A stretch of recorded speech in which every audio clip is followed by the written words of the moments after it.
রকম সবজি দিয়ে ইলিশ মাছের মাথা দিয়ে তরকারি বানাবো। কিভাবে বানাচ্ছি সেটা তোমাদেরকে দেখিয়ে দিচ্ছি। প্রথমে তেল দিলাম, তেলটা গরম হয়ে গেলে ইলিশ মাছের মাথাগুলো ভেজে নেব। তেলটা গরম হয়ে গেছে, নুন হলুদ মাখানো ইলিশ মাছের মাথাগুলো ছেড়ে দিলাম চচ্চড়ি বানানোর জন্য।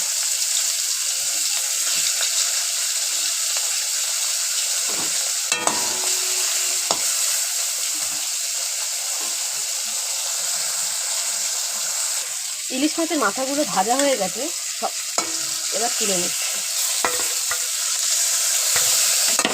ওই তেলের মধ্যে এবার দিয়ে দেবো এক এক করে মশলা। ওর মধ্যে পরিমাণ মতন আরেকটু তেল দিয়ে দিলাম।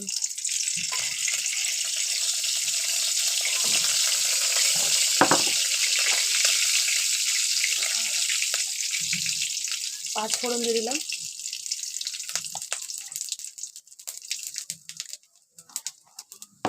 এরপর পাঁচ ফোড়নগুলোর মধ্যে কাঁচা লঙ্কা দিয়ে দিলাম। দিয়ে এবার নাড়াচাড়া করে নেব। করে সবজিগুলো দিয়ে দিলাম। ভালো করে সবজিগুলো মশলার সাথে কষিয়ে নিচ্ছি।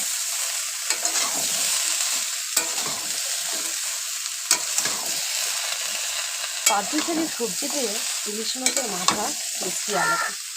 ইলিশ মাছের মাথা যেখানেই দেবে সেখানেই টেস্ট। ইলিশ মাছের একটা আলাদাই স্বাদ থাকে। এভাবে মশলাগুলোর সাথে সবজিগুলো ভালোভাবে কষিয়ে নিচ্ছি।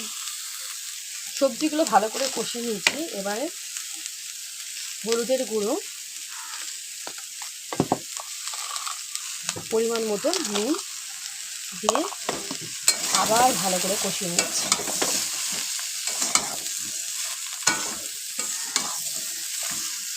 ভালো করে কষিয়ে গ্যাসটা কমিয়ে দিয়ে এবার ঢাকা দিয়ে দেবো।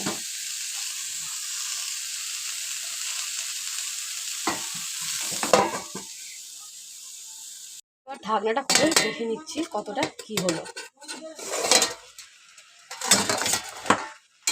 একটু নাড়িয়ে চাড়িয়ে নিলাম, হালকা জলও বেরিয়েছে। আমি আর জল দেবো না, এই সবজির জলেই পুরো তরকারিটা বানাবো, জল ছাড়াই। ভেজে রাখা ইলিশ মাছের মাথাগুলো দিয়ে দিলাম।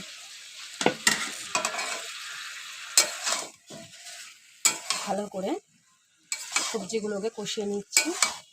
নিয়ে আবার ঢাকা চাপা দিয়ে দিলাম। ঢাকা চাপা দিয়ে গ্যাস কমিয়ে আস্তে আস্তে করবো, জল দেবো না তো সেই জন্য।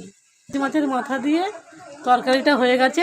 আমি একটু স্বাদ মতো চিনি দিয়ে নামিয়ে নেব।